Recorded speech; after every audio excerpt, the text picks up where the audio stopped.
Welcome to Occam's Razor. Please like, share, subscribe. Today we're just going to go through Blazing Cat for Fridays. It's going to be my first looking through a site. It's just the news aggregates. It's one of my favorites to go to. I'm sure if you start going to it, you will like it as well. Excellent commentary as well for the people who visit a site and comment on it. It gives you a different perspective than what you will find on your regular news sites. Experiments to dim the sun given green light. A government research group will explore whether Earth should be cooled by bouncing away sunlight. Research into whether sun could be dimmed to combat global warming will be given the go-ahead by the government within weeks of £50 million is expected to be spent on experiments and analysis. The UK is going to spend £50 million on dimming the sun. A couple of things first. The UK's economy has been destroyed by Mark Carney when he was there as the bank governor, and their economy is about ready to falter. As well, they have had mass uncontrolled immigration as well. Common thing amongst Western nations by left-leaning governments. So on top of that, they don't have enough money to disperse. They canceled fuel allowances for their seniors to make them freeze through last winter, but they're going to spend £50 million on making the planet cooler. Let me give you just one thing that will tell you that this is a horrible idea. I'm a gardener. My garden needs sunlight to grow. Your food needs the sun to grow. Food crops need sun to grow. Food crops need sun to produce food. If you don't have food, you die.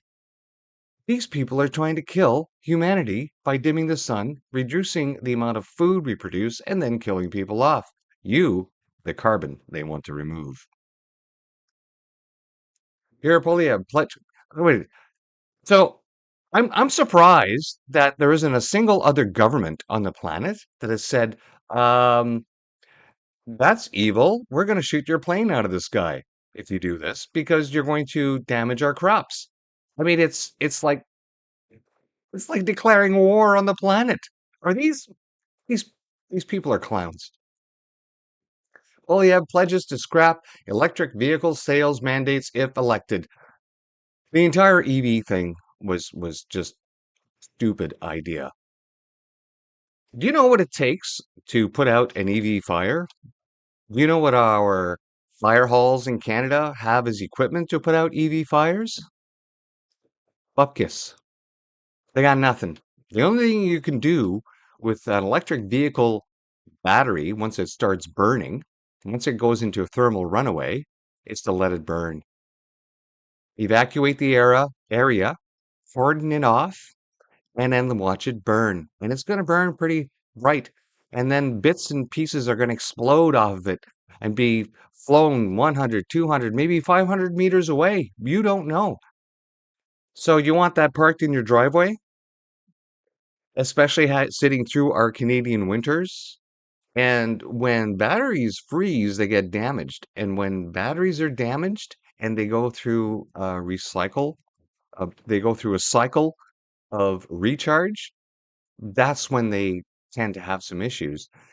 Or it's just discharging into a damaged area, and then you get a thermal runaway. This is a very dangerous thing that the technology has not been perfected yet. As well, we know batteries lose about 40% of their effectiveness after minus 15 degrees Celsius, and anyone who grew up in Canada will know that half our year is spent scraping ice off our windscreens. Of course, you won't have to do that if your vehicle is just a puddle of molten metal because you decided to buy an EV. As well, our grid can't handle EVs. Even an assessment said that perhaps you could maybe charge 3 EVs per city block with the current electric infrastructure, but even then would be taxing it too much. And now they've made it too expensive even to charge vehicles. And as well, you're looking at an EV road tax because the vehicles are heavier and therefore damage the road more. As well, because they're heavier, the wheels that they use are the same wheels that gas vehicles use, which means that gas vehicles are lighter, which means that the wheels that they use aren't made for that extra heavy wear, which means that your tires now wear more, throw more particulate into the air, which means that EVs are actually more polluting when it comes to particulates that they throw off the air from their tires wearing down on the roads. And of course, you have to have special charging stations for them all. They're really not convenient. Sure, 15 minutes, half an hour, 3 hours. That's if you can find a charging station. They are just not made for the cold. This entire idea was a boondoggle. We knew it was from the start. And all they did was launder money to EV manufacturers. And we're not going to get that money back. That money's gone. Remember, the Liberals added $1 trillion of expenditure to the Canadian budget, an amount so high, debt so high that even the GC collector will not pay the interest that paid now. That's the little legacy as long as along, along with the EVs, which the Conservatives cancel the mandate of. There's so many bad investments, expenditures, spending. My God, I'm starting to sound like a liberal, turning their spending into investments that they have done. Slobodan and Carney's leadership could trigger miss me yet yearnings for Trudeau. Yeah, yeah, the liberals are not about policy. They are about ideology. They are about the leader. They are about theft and making themselves rich. But most of all, they're about the message. And their lead messenger has turned out to be a complete dud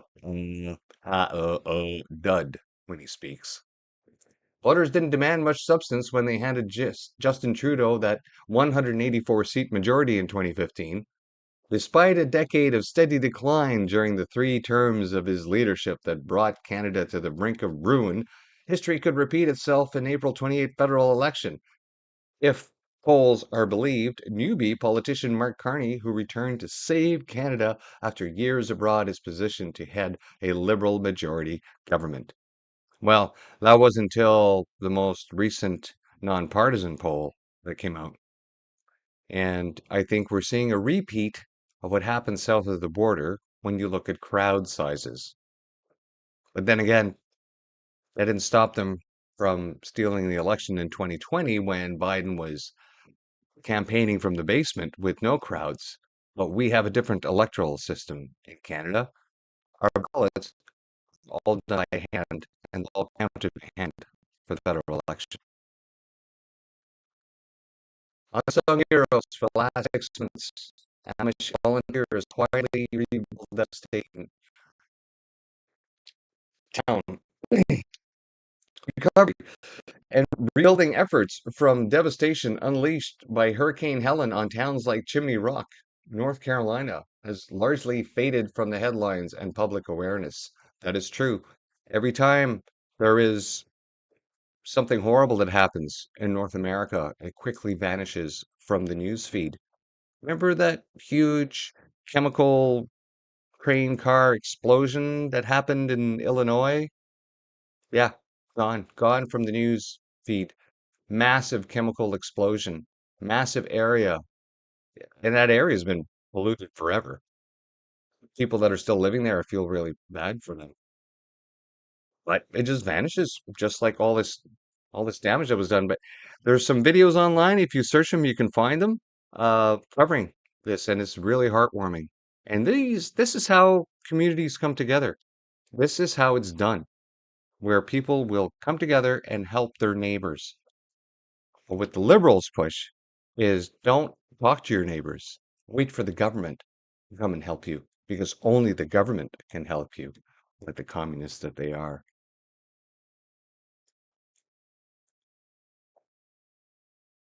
Islam is incompatible with democracy. Well, that's a pretty bottom line up front statement. All we have to do is look at every country on the planet that has Islam as its dominant religion, and then see if they have democracy there. That will probably tell you whether or not it's compatible. But if you still don't think that's true, please try to read the Quran or the Hadiths and see what you make of that, and see if what is printed in those pages is compatible with the concept of Western democracy. In studying historical events, there's a tendency to apply what if analysis. This involves pondering what if some other influence intervened and whether it could have resulted in a more favorable outcome. For example, what if Colonel George Custer had waited for reinforcements which were already on the way to assist him before charging into the Battle of the Little Bighorn? Or what if the captain of the Titanic had opted to hit the iceberg straight on rather than trying to glance off its side? Or what if a German soldier during World War One named Adolf Hitler had been killed on the battle rather than merely wounded? Oh, this is going to be an alternate history article, is it? Let's just see who's. Oh,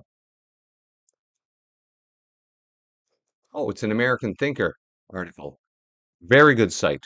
Very good site. Well written articles. I would probably have a look at that later. Canada election is Carney's to lose in contest turned on its head by Trump. Yes, I think at this point it looks like the Liberals are starting to panic because they have finally snatched defeat from their imaginary jaws of victory. Every election, the message has exasperated pundits and pedants in the same. Canadians don't actually vote directly for their prime minister. That's right. We only vote for our local member of parliament. And if that party is big enough and forms a majority, and there you have it, that party is now the government, and whoever's the leader of that party will become the prime minister. But on a rural intersection south of Ottawa, residents could be mistaken for thinking otherwise. Hammered into the freshly thawed mud and gravel are campaign signs for the Liberal leader Mark Carney and Conservative leader Pierre Poilievre at the only place in the country where the dividing line between parties is as literal as two signs facing off on opposite sides of the road. Well, I'm glad they brought up election signs because it seems that the left side of the political spectrum have been working overtime to damage and steal signs and their material from conservatives. You go anywhere, conservative signs are the ones being damaged and stolen. And why is that? Because the far left, like the liberals, have made it ideologically normalized to be violent, to do damage to others. Of course, they haven't come out and said that, but it's what they don't do that allows this to happen.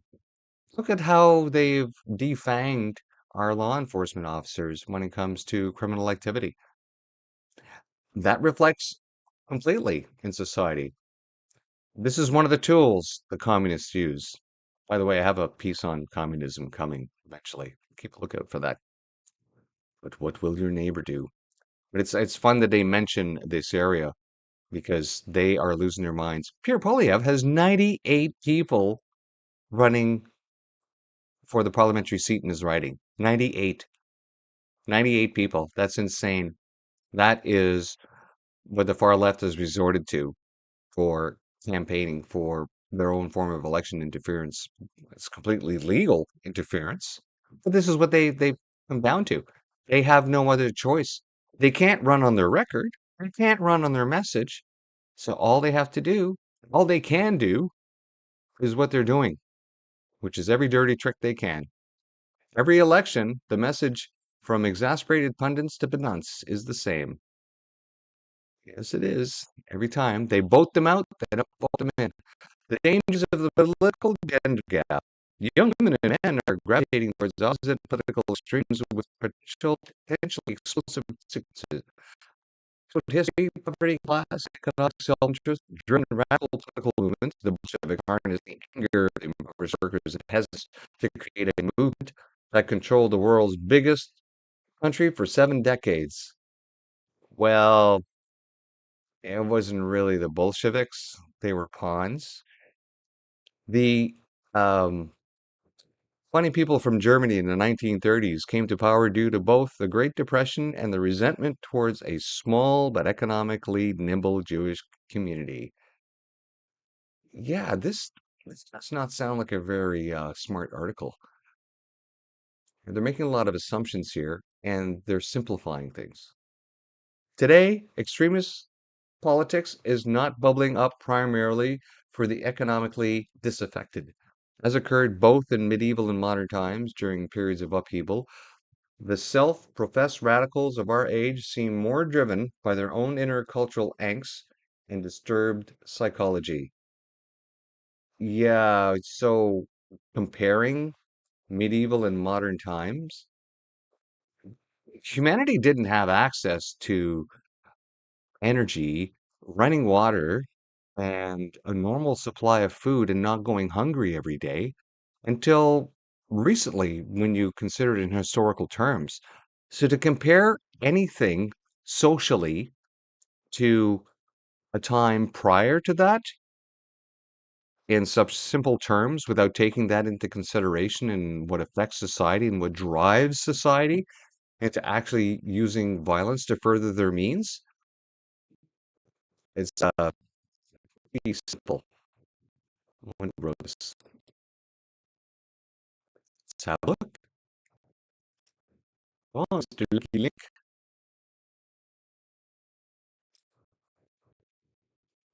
This is a new computer to be cut out. Okay, let's not cut out. Let's move. The Field Guide to America. Oh, now we come. It's spiked. Oh, of course, it's a spiked article. Who's this written by? Joel Coton, columnist. All right.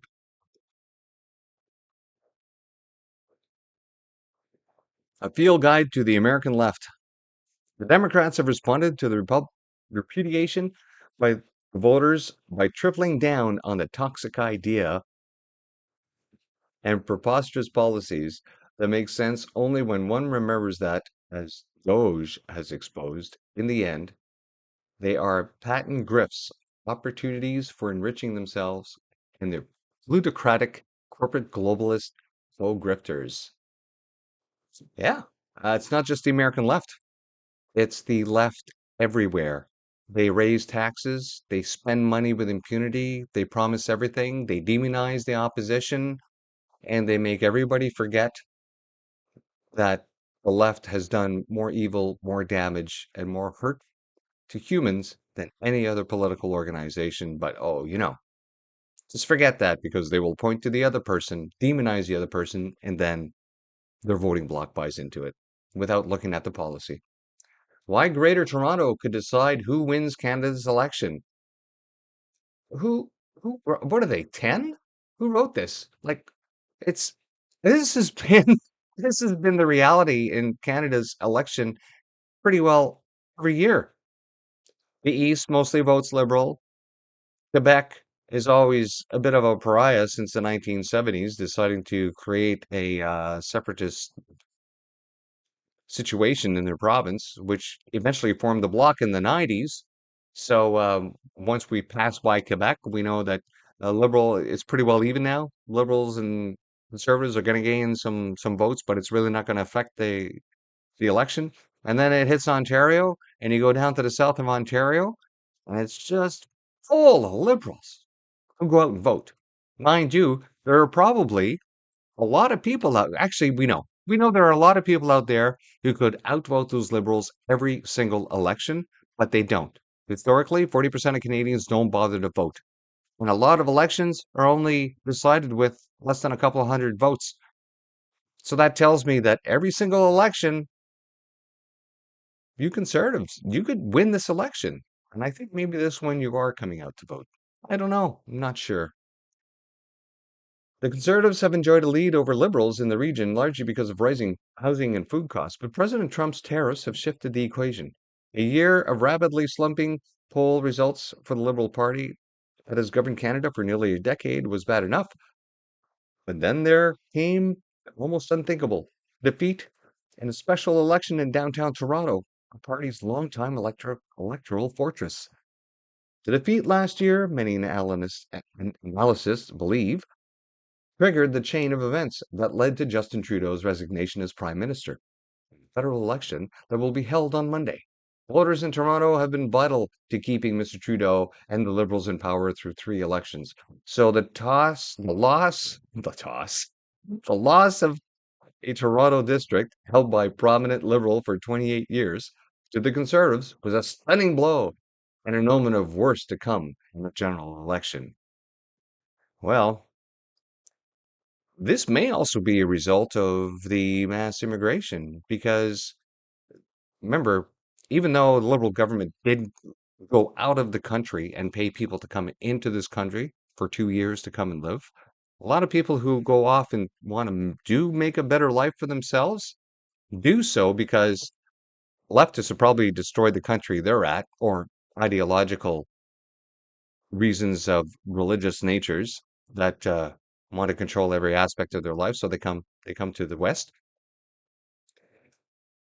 and for that reason alone, they probably don't like to support spending a lot of frugal money they don't have as well because they're trying to build a life for themselves. So if they would compare what they're trying to do for their own family and themselves to how the liberals run their government, they would probably look at them and say, "Yeah, well, thanks for bringing us over, but you just have no idea how to budget yourself." So they would probably be more conservatives voting. It probably affected what was happening in downtown. Well, and of course, all the harm reduction and the zombies, the candied out zombies running around everywhere. I mean, there's plenty of pain and misery to go around that the liberals have caused. But any explanation for any reason for somebody to not vote for them? But in Fortress Toronto, it warms the cockles of me heart. My dad shot dead my karate instructor on live TV when I was 11. Any other father would have done the same. Wow, that's an interesting story. No amount of training could have protected disgraced karate instructor Jeff Doucette from the surprise attack that awaited when he arrived at Baton Rouge Metropolitan Airport on March 16th, 1984. Oh, the year I joined the armed forces. Doucette was escorted through the terminal in handcuffs in front of a procession of TV news. Lurking by a bank of telephones, with his back to the commotion, was a baseball cap pulled down over his eyes and a receiver pressed to his ear, was incensed Gary Plauché. He had a score to settle. I'm not going to play this video here. It's a little time history piece. That'd be interesting. I wonder, maybe the stories come out because Gary is coming out of jail? I don't know. Look at that article later. Nationalism should no longer be a dirty word. Well, yes. You know why it was a dirty word? Because the far left, the liberals, the communists made a dirty word. They have been running overtime for the past 20 years trying to tell you what words you're allowed to say and what you're not allowed to say. Just like Bill C-63 coming out with thought crimes. People might in the future say something that might offend somebody. The entire leftist narrative is to control every single word out of your mouth. They can control the way you think, they can control you. And of course, that's what they've done to their voter base. Right? They trigger them with the word Trump, and then they go, "Oh, you bad." Yes, they're very well trained, those liberals, to react to words that have been made verboten for them, but not for the rest of humanity who like to think for themselves. Higher, Westerners face a crucial fork in the road. Don't we know it?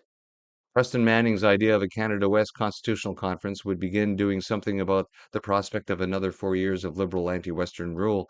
The opening line of Karl Marx's Communist Manifesto in 1848 reads, "A specter is haunting Europe, specter of communism."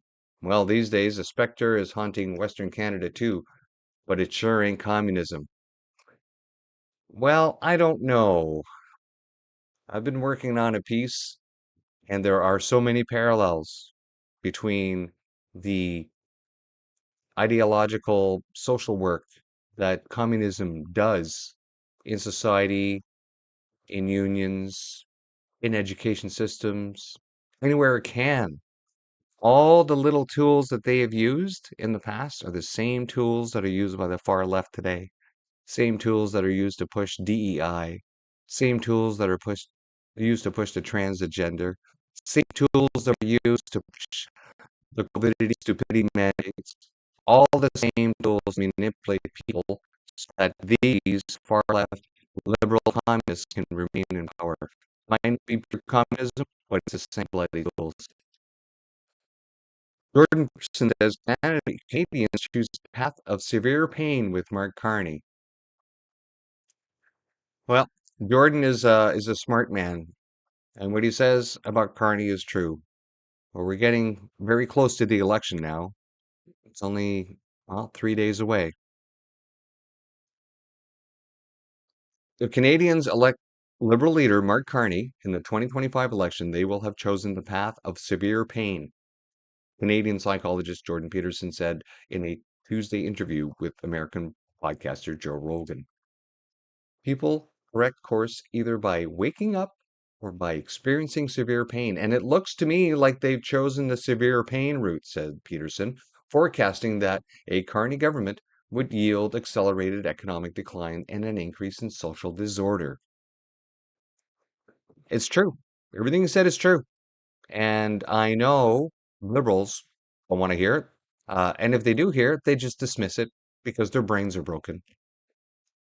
And if the liberals get elected, I'm leaving Ontario.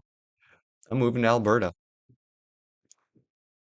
I wish it was easier to move out of the country, but there's no way. There's no way I can spend another year under liberal half-wittery in this nation.